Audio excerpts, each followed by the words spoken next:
Ladies and gentlemen, welcome to the Jewish Cooking Hour.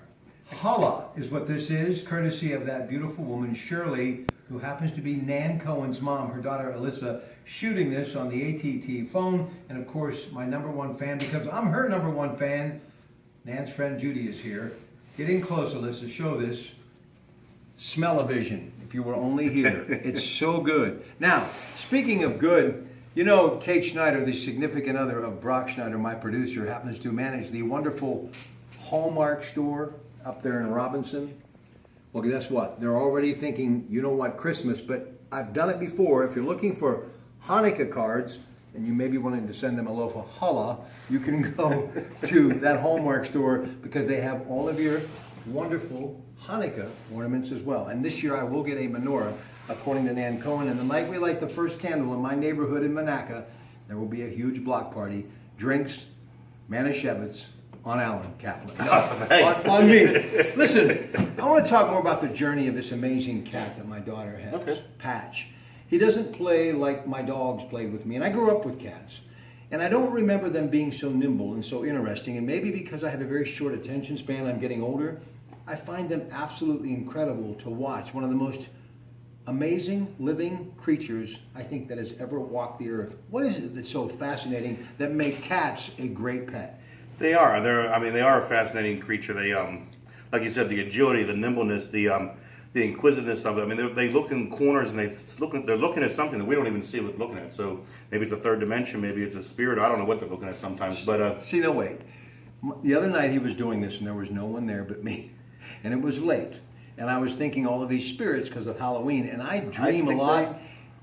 This cat literally had the hair on the back of my neck standing up. And I said, Patch, what are you looking at? Please stop that. I've said that all along. They look at things that I think they see things that we don't. So whether it is a ghost, a spirit, that's a different dimension, I don't know. But it's great, but it's also freaky at the same time. Well, I'll tell you a quick story to make it even more freaky, if you will. My mother loved cats when she was a little girl.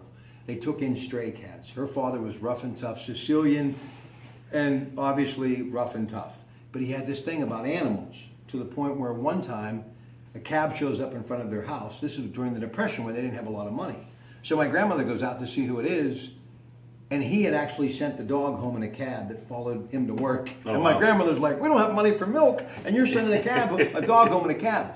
But they loved cats. My mother loved cats. Picture of her and her sister Elsie, who died at the age of 8 because they didn't discover penicillin, got a tooth infection. They had a cat on their lap.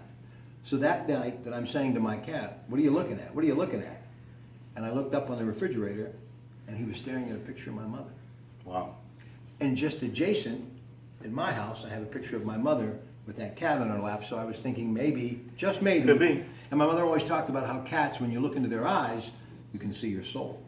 So I just thought I'd add that to it. That's it. Well, we were on the show today, and you were talking about your mother, and then you said the cat was staring. And I wanted to say it then on the show, but I thought maybe it'd be better for the video than on the live show about ghosts and spirits, because not everyone sees the same on that.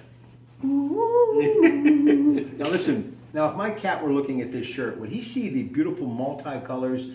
And if not, are they colorblind? I guess that's what I'm asking. Well, for years they said dogs are. Well, birds are not. Jeffrey can see colors, but anyhow, for a lot of years they said that dogs and cats see in shades of gray, like watching a black and white TV. But now some of the veterinarians are saying no, they do have more color than what you think, but not quite as vivid as us. Okay, now whatever the rods and cones that we have, they have the reverse, so they see better at night, but not the same during the day. And the color has something to do with. Since I'm not of it, I don't know, but I know that's to do with the rods and cones. You know, it's tough sometimes just getting out of bed in the morning and you see what these cats are able to do, and you're thinking, if I had that kind of agility and movement for one day, I'd be a superhero. Because even the old cats still get up and go. What would be the best treat to have for your cat or dog this Halloween, because you don't want to feed them chocolate? That's a no. No, I mean, we have wonderful prepackaged cat treats up at the store that are made by Hagen or Four Paws or any of those companies that do a real nice job. For dogs, we actually have cookies that are made by a bakery called Claudia's Bakery, and they bake them fresh, and they're safe cookies for dogs, but they're iced and they look just like humans. All right, now what do you got brand spanking new in the way of those beautiful pooches at your store that you can trust you're getting a good animal? The two favorite ones that I have right now that came in this week are the Golden Doodles and the Cabochons. Now that's one of these designer. These are Designer dogs, yeah. The golden doodles are a golden retriever and a poodle. So you have the happy-go-lucky of the golden retriever, that wonderful personality, and you add in the intelligence, the highly intelligence of the standard poodle, and the non-shedding of the poodle. So now you have a great mix. So you have a highly intelligent, minimal shedding, happy-go-lucky dog. All right, you want to get your dog not a treat but a toy because you don't want them to feel left out for Halloween. What would you recommend? There's a lot of good toys out there. We got all kinds of new little stuffed animals that are safe for dogs with double stitching. We have what they call a bomber. It looks actually like the old-fashioned Bugs Bunny, the Roadrunner, the little like cannonball with a thing coming up, but it's rubber or vinyl, and it has like a rope. It looks like the wick on it, and it bounces, and all these little LED lights go off on it. It's really cool. Now, will this cat, There's different sizes for different dogs. who's now 6 months old, because I can't remember, it's been a long time, will he remain that playful as he gets older, or will that subside? Over a period of time, but we're talking years. Oh boy, I got to get back in shape.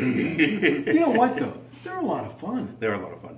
and they actually come to the door and like wait for you. Well, once they know you and you have that relationship, there is that they want the affection and attention too. But as much as we love our cats, and you got great reptiles and all the other stuff, people that have come to know and love, there's nothing like a dog for this time of year. But It's still my favorite. We recommend if you're thinking having a pet for the holiday, meaning Christmas, Hanukkah, whatever, you don't want to do it then because No. there's too much going on. Be a lot in the way of culture shock for the animal. But if you want to do it, now would be a good time. I would say beginning of November is the perfect ideal time, and also the beginning of December. So we got two good opportunities coming up. All right, Nan Cohen is giving us the wrap it up sign, so that means she has spoken, so we have to go.